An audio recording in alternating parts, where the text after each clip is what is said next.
I upload videos on them down into 21 categories. But here's the best 10 that will work for 99% of the time. YouTubers like Arik and MrBeast use that style all the time. But even if you're not an entertainment channel, you can still use this type of thumbnail. Take a look at this. Hey, what's he doing? Dude, put that chicken down. Oh, this is how airplane engines are tested. Think about what you have in your video. That would shock the viewers. Of course, big things always get more attention. Don't take this out of context. People are curious to know what a $50 million house looks like or how this dude earns $900 just by listening to music, until they realize he doesn't. Among all those over-edited and screaming thumbnails, another way to stand out is keeping it really simple.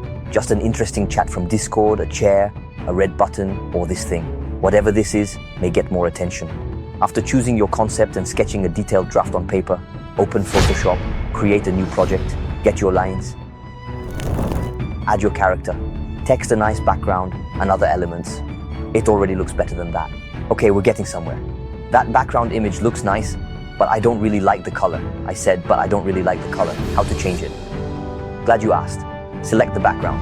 Before publishing the video, you need to test how it looks on YouTube homepage. To do that, go to Thumbs Up TV, add your title and thumbnail and see if it looks good.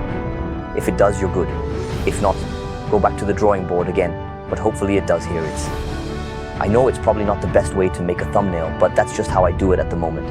It will definitely change with time, but for now, this is all I do and it works for me, so it may work for you as well. Photoshop, baby.